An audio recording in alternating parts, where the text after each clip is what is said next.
All right. Good morning. Happy Monday, Senior Home Business family. Hope you had a great weekend. Today, obviously, we're going to talk about senior living. We're going to talk about these communities, assisted living communities. And you're probably wondering, why in the world would I put on the thumbnail, say no to assisted living? We're going to get into that in just a little bit. But if you want to know more about the business, the senior placement business, you can drop down and click a link and schedule a personal call with me. I've got a number of people doing that today. My gosh, we got 4 or 5 consultations today, and looks like we got some lined up for tomorrow. People all over the country wanting to know more about this business.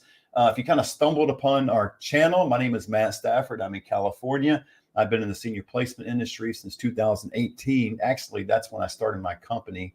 I was part of a large community prior to that. My wife was in medical 15 years.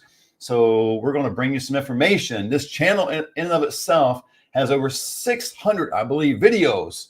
So you can actually drop down and watch some more videos.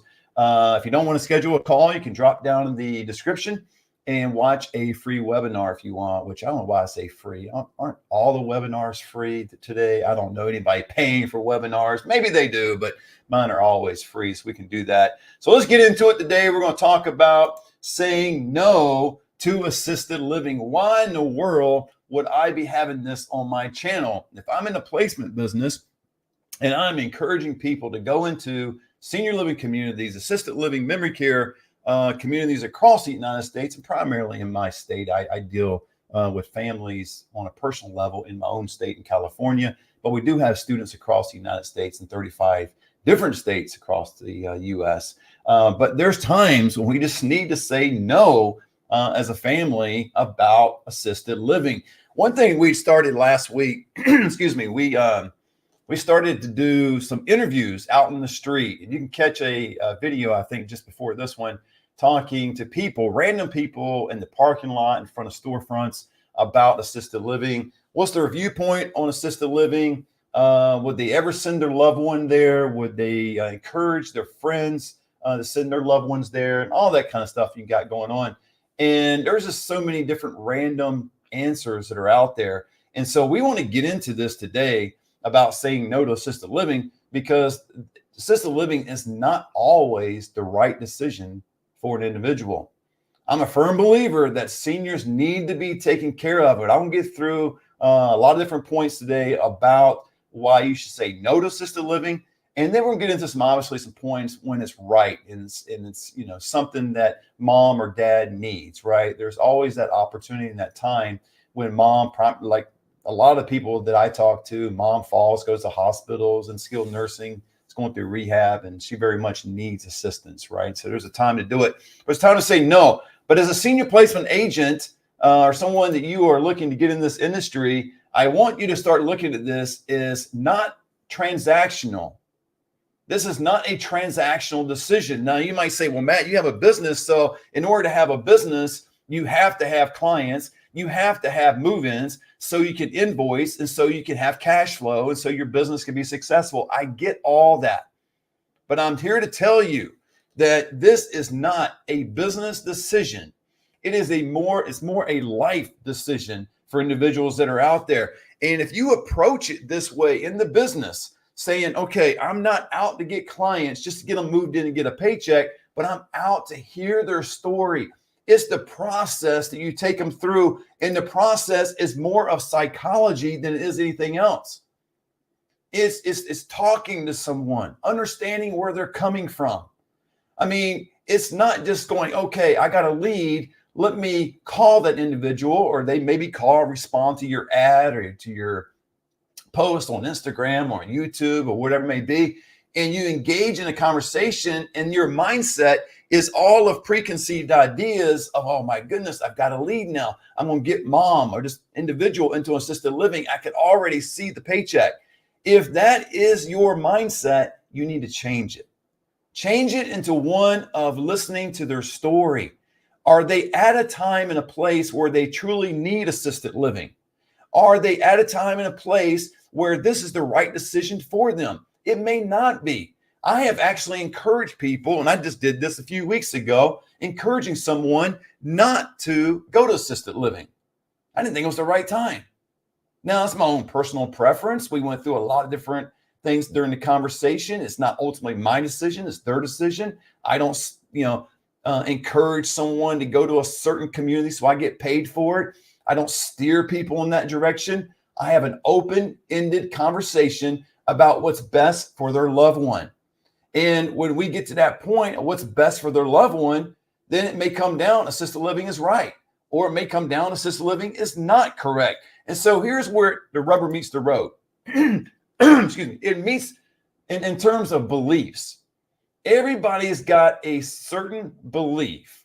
Now, beliefs about a lot of different things in life, and this is not the channel to get into all different beliefs of, what people think are true or not true, but they all have beliefs about assisted living. Now, some of these beliefs are based in fact, and some of them are based just merely on opinion, right? So fact is, okay, I've got an opinion of assisted living because I know somebody that went there and I know them personally and they were abused, or they went to that community and were not well taken care of, or they went to that community and, like we heard on the street last week of this one lady, it was one of her relatives, went to a community, fell in the bathroom in the morning and was not found until about 2:00 in the afternoon when the person didn't show up for lunch, and then they went and looked for the person.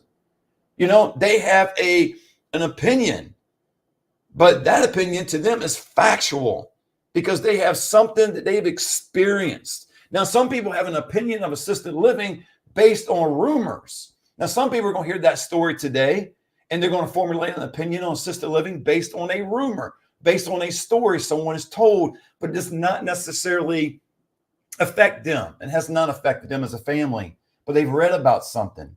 They've heard these horror stories, whatever it may be, but it's based in fact or opinion. So it comes down to truth or what's true. Now, these two words are used interchangeably, and I get that, but truth is not necessarily true.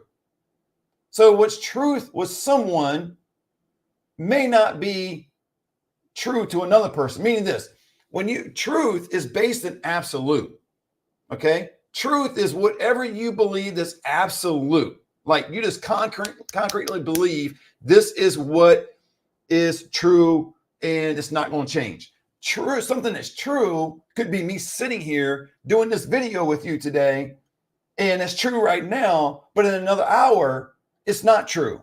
I won't be sitting right here. I'll be out in the patio with my wife. That's what's going to be true then. But what's truth is absolute. So going into this fact or opinion, one has to ask themselves, is what I believe about assisted living, is it based in truth? Or is it just an opinion of mine? Now, when we get to these 6 different things I'm going to go over with you right now of how people make decisions about assisted living, whether it's true or it's not true, is number one, it's culture. We learned that last week out in the street. Again, go watch the video. This one lady was like, hey, as Mexicans, we take care of our own. And now I'm married to an Hispanic. I love my wife. I was having a conversation with my stepdaughter the other day, and we were talking about this very thing. And we jokingly said this, but me being white, I can say this. I said, Hispanics, they typically take care of their own. White people, we typically go, hey, where are they going to go? Where you want to move? It's a different culture. So when you have this conversation with people about assisted living, you've got this lead, you need to understand their culture. You may have gotten their information from a hospital, skilled nursing, some other form of reference, that some other part of your contact network, and they gave you this name and number, and you call them. But as you're listening to their story, begin to find out about their culture. Is it right for them? Is it something they want to do? Maybe they grew up in a household where mom always took care of her mom. So they always saw their grandparents being taken care of by family.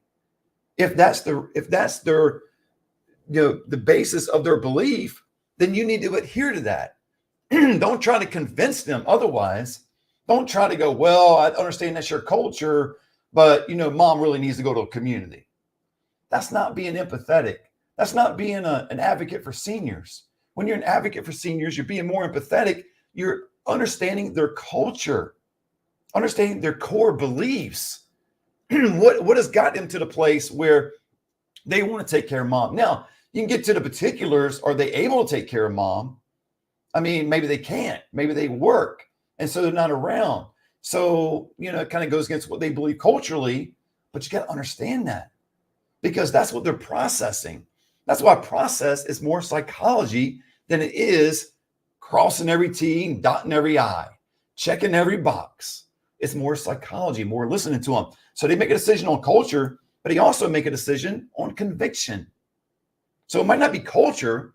This might be their conviction.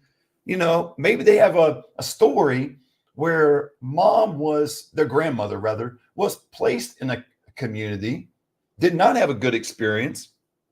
And so this granddaughter has made a decision over time that I will never do that to my mom. She will always be with me. If she can't live on her own, I don't have a room for her. If she can't take care of herself, excuse me, I want to take care of her. So it's a conviction. So you hear that through the story that you listen to. As you're interviewing somebody, begin to listen. Like we give in our Senior Placement Institute, we give you all the documentation you need, right? We give you the contact form, the questionnaire. If you're in California, 602 physicians report. We give you everything you need to know and do in this business to understand the process. But this is part of the process that's so true, is I'm not after trying to place somebody. I'm after seeing someone being taken care of, right? Because the fact is this. The fact is, and what's truth, every senior needs to be taken care of, right? An opinion is the why or the how. So the opinion could be, we're going to do this, because that's what everyone else is doing. That's an opinion maybe, but what's factual, what's truth is every senior needs to be taken care of. So then you get into a concern that people have. People have concerns, right? We went over a couple of them in terms of maybe their past experience, things they've heard, whether that's fact or an opinion, they have concerns. In that conversation, during the process, you need to walk them through their concerns.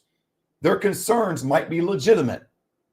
And if they're not legitimate, they're still their concerns. It's still something on their mind. Again, don't try to coerce them in doing something they don't want to do, and don't try to persuade them, but maybe out of your conviction for seniors to be well taken care of, you go, you know what? I fully get your concern. I totally get it. I wouldn't want mom in an assisted living home either, but let me walk you through the process. And you begin to understand. And here's the bottom three. Number 4 is care. People will make a decision on assisted living because of care. Now, it's either going to be for assisted living or against assisted living, right? It's going to be for assisted living because mom needs the care that I cannot provide at home, or it's going to be against assisted living because I don't really trust those communities. I think they're just in it for the money. That's another reason why I love going out in the street and doing these interviews, because you hear hardcore facts about people's perceptions of assisted living, not just the canned comments. Assisted living is great for everybody. And it's not necessarily great for everybody. It's not the right decision for everybody. It might not be the right decision for your mom or for your loved one or for your friend. But as you walk them through a process and figure out, are you dealing with truth, something that's factual in their belief, or are you dealing with what they perceive to be true based on an opinion? So you get through that. Then people make a decision on cost, right? I just dealt with this the other day. Lady she reached out to me and she said, Matt, my mom needs assisted living, and can we do something in the $4,000 range? I went ahead, I moved forward, I started pulling some strings. I got the opportunity for her mom to go into a $5,000 community, and all she had to pay was $4,000. I was able to save her $1,000 per month. That would have been a $12,000 per year savings that I would have saved her, right? Well, when she heard that it's all private pay, because in her mind was, man, how much of this Medi-Cal will pay for? Will they at least pay for half?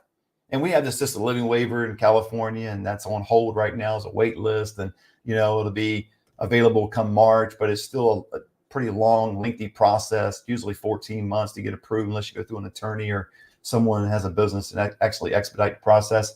But cost is a big factor. It's on people's mind. So you have to walk them through this process. And so she was getting back to me going, Matt, I can do this if Medi-Cal will pay for half of it. Well, that's not going to happen. Right. So I had to be truthful with her and not just paint some scenario. I used to back in the day, the reason I bring the story up, I used to back in the day when I first started my business, 2018, I used to meet with somebody and then, kind of this similar scenario. I'll say, well, you know what? Let's see what I can find. Let me see what I can do.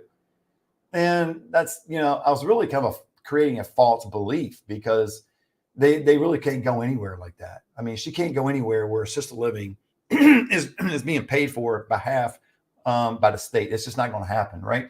So I was just honest with her. And so they have to have a come to Jesus moment with their family and see if they can actually afford the $4,000 a month. Now, if she waits much longer, that room's going to be gone. It's going to be back up to $5,000 and she won't have that opportunity. But nevertheless, cost is on people's mind. Convenience is on people's mind, right? Convenience is a big thing. I don't think it should be as a huge priority, but it typically is. At least the people I talk to, they always want to be close to where mom or dad is based on where they live or where they work, or at least when they're commuting to work, they can stop off and see mom, those type of things. I'm just a firm believer that it should be care versus that should be paramount over convenience and cost. Now, cost obviously is a budgetary item. I understand if you can't afford it, you can't afford it. But convenience really should be below those areas, and you really should focus in on the care. But these comes down to, again, going back to the process when you're talking with people, whether you're looking to get in this business or whether you are in this business, you need to look at this as a psychology kind of deal. I mean, it's really a mindset thing. It's a matter of beliefs.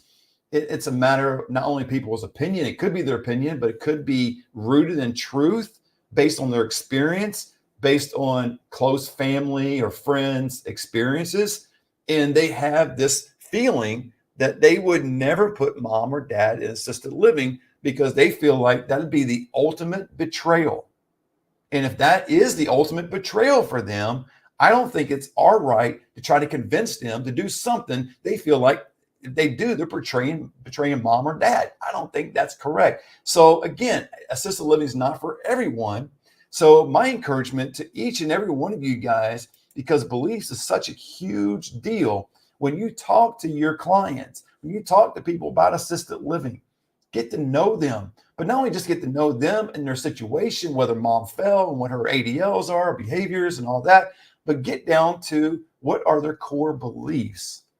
Because you're going to feel like you're going to be banging your head against a wall if you're talking to somebody and they got a firm belief based on, let's say, an example of a cultural decision that they can never do that, and you're trying to convince them otherwise. You're just going to be banging your head up against a wall. It's not going to feel good. You're going to get frustrated, and you're not going to feel good about this business. See, when I talk to people and I want to get to know them. And I think that that's a firm a good understanding about this business. When you are talking to families, you want to get to know them and their parents or their loved ones, whoever you're dealing with, and get to know every facet of their, what they're going through, because it's not transactional. I keep going back to that because there's too many of us, including me, back in the day when I first started. You'll see, if you go back and watch a lot of my older videos, man, a lot of it was just transactional. It's easy to get leads. Just get a lead, get them in the assisted living community, get them in memory care, get paid, blah, blah, blah, blah, blah. And through life now, maybe because I'm 55 years old and maybe I'm getting older, and maybe, through life, I've been blessed in a lot of different ways now through this business, but I have really had some unique experiences where I firmly believe that it's just not the right thing to do for some people. It's just not. And I think it's going to really free you up, and it's going to help you if you're in this business to really approach it that way. It's not, the right decision for everybody. The car I'm driving out there in my garage, it's not right for everybody. Where I live, it's not right for everybody. And again, it goes back to truth and true. Now, the truth part is, like we said earlier, is seniors need quality care. That's truth.